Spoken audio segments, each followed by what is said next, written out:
Hello everybody, Verônica Afonso aqui, professora de língua inglesa da ACOP Offshore English, com mais uma questão de inglês que cai nos processos seletivos, solucionada para você aqui nesse vídeo. Fica aí, vem comigo.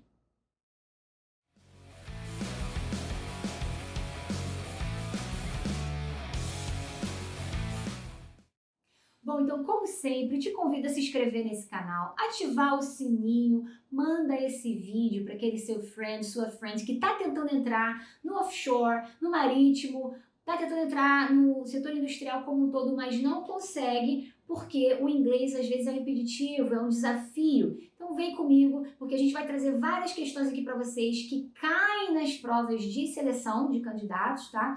E a gente está trazendo, a gente melhora essas questões, muda uma coisinha aqui, outra coisinha ali, a gente coloca às vezes uns termos técnicos, uns termos mais voltados para o setor industrial, e aí ó, fica bacana. Além de você aprender a resolver a questão, você também está aprendendo um termozinho técnico, beleza? Vamos lá! Bom, na questão de hoje, a gente vai falar sobre o futuro, tá?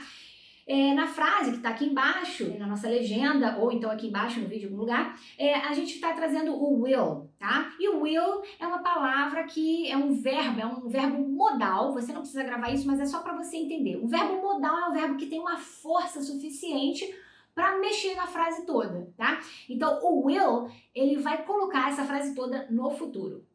Beleza? Essa palavrinha, esse verbo, ele não só vai mexer com um ou outro termo da frase, ele coloca a frase inteira no futuro, ele traz ideia de futuro. E aí tá assim, we somos nós, we will, espacinho, a meeting at 11 a.m. Meeting, reunião. Você pode falar meeting ou meeting, no problem. Meeting em inglês americano, meeting em inglês britânico. At 11 a.m. Esse at é a mesma coisa que as, tá? Sempre que eu falo de hora marcada, não a hora agora. Se você me perguntar a hora agora, what time is it? Que horas são? Ah, são 11 horas. It's 11. Agora, se eu falo de uma hora marcada, de uma reunião, de um appointment, alguma coisa marcada, eu vou utilizar o at. É como se fosse o as. A reunião é as, ok? Então, the meeting is at 11 a.m. E esse a.m. antes de meio-dia. Então vamos lá, we will, blá blá blá, a meeting at 11 a.m. E aí as possibilidades, né, do 1 ao 4 são to have, having, have, has. Esse have, having, has, né, são variações do verbo have, que significa ter. Ou seja, nós teremos uma reunião às 11 da manhã. É isso que a frase está dizendo, correto? Se não entendeu alguma coisinha, pausa o vídeo e já volta para você continuar a partir daqui e conseguir compreender tudo, tá? We will, nós vamos, né? Coloca aí no futuro. Have, verbo ter. A meeting at 11 a.m. Uma reunião às 11 da manhã. Beleza. Sempre que eu utilizo will, assim como going to, quem já está aqui no nosso canal e já assistiu às outras soluções de questões para o processo seletivo em língua inglesa, já sabe que o going to também é uma estrutura que coloca a frase toda no futuro, tá? E assim como o going to, o will também não precisa, não exige que o próximo verbo venha modificado. O verbo vem limpinho. O que significa isso? Ele não vem com nenhuma terminação, não mexe em nada, ele vem com verbo normal. Bom, já na primeira opção nós temos o to have. E o to have é o verbo seco, assim, com a tradução bem sem nenhuma modificação. Então, to have significa ter, ok? Grava isso e segura, não vou analisar essa questão ainda. Número 1, to have, sempre que eu tenho o to na frente, eu coloco esse verbo sem nenhuma modificação. Por exemplo, eu tenho, você tem, nós temos, eles têm. Tá vendo que o verbo vai mudando? Tenho, tem, temos, o finalzinho vai mudando, certo? O to have é assim, ó, ter. É o verbo limpinho, sem nenhuma modificação, beleza? Guarda essa informação que daqui a pouco a gente volta na 1. Number 2, having. Having. Quem já assistiu às aulas anteriores já sabe que esse ing no final do verbo é a mesma coisa que o NDO.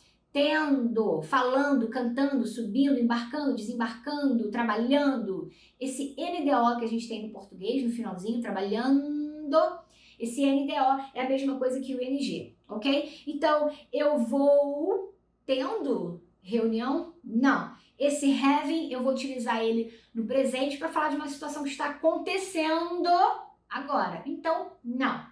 não é having, ok? Próxima opção, número 3, é o verbo have. A tradução do have vai ser ter, assim como no número 1, que é to have. To have, ter. Have, ter. Mesma coisa. Então, segura, porque daqui a pouco a gente vai falar da 1 e da 3. E 4 é o has. Has, quem também já assistiu aqui outros vídeos da A Couple Shore falando sobre essas questões, sabe que quando o verbo tem esse Szinho no final, é porque ele está se referindo a he, she, it. Quando eu tenho he, she, it, ele, ela ou isto, eu estou falando dessa terceira pessoa. E aí eu modifico um pouquinho o verbo. Olha, eu tenho, você tem, nós temos, eles têm. No português a gente tem um finalzinho diferente para cada pessoa. Eu tenho, você tem, nós temos, eles têm. Tá vendo? Cada um tem um finalzinho diferente. Mas no inglês, I have, you have, eles, they have, nós, we have, é tudo igual. Só muda na terceira pessoa. Quem é a terceira pessoa? He, she ou it. Ele, ela ou isto. Então, se for he, she, it, vou colocar o verbo com S, tá? Também não vai ser essa questão. Não só porque não é he, she, it, mas porque eu tenho o will antes.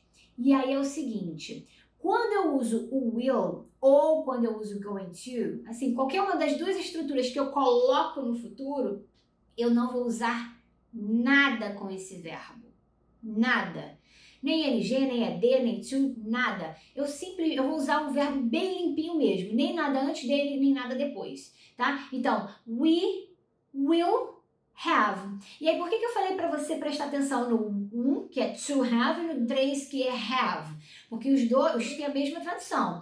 To have, ter. Have, ter. Mas e aí, qual dos dois eu vou utilizar? Se você pensar em português, nós vamos ter uma reunião. E aí você pode errar. Então você precisa entender a lógica do inglês. A lógica é a seguinte, quando eu uso o will, que é uma palavra forte, é um verbo modal, um verbo especial. Eu falo para os alunos da A Couple Shore que esses verbos modais são verbos boladões. Quem é aluno da A Couple Shore e está assistindo isso já está careca de saber. E eu falo isso por quê? Porque eles são fortes, são assim, sinistros, boladões. E aí, parece bobo, mas fala isso, e aí você grava e no dia da prova você não esquece. Nem quando você for falar em inglês, você não vai esquecer. Verbo boladão. O will é um verbo boladão. Porque ele é forte, ele chega transformando a frase inteira, ele bota tudo no futuro, ele não precisa de auxiliar, do e does, não funciona com ele, tá? E mais pra frente vai ver isso. Então ele é boladão. E não é só ele não, tem vários outros. E uma vez que você entende um verbo boladão, você entende vários outros, beleza? Então grava isso. E aí, ele não exige nada nesse outro verbo, nessa outra ação, que no caso aqui é o ter a reunião. Então ele não quer o ing, ele não quer to, ele não quer ed, não quer nada. Então, ó, we will have, sozinho, we will have a meeting at 11 a.m. Beleza? Bom, ativa o sininho para você receber as próximas questões. Manda esse vídeo para alguém que tem dificuldade no inglês. Gente, aqui na A Couple Shore a gente facilita a vida de vocês. A gente fala o português claro, a gente vai direto ao ponto. Nada de ficar aqui enrolando o aluno, beleza? A ideia é esse canal crescer e ajudar cada vez mais pessoas a entrarem para a indústria. Vem comigo? Vambora. Thank you. Bye, bye.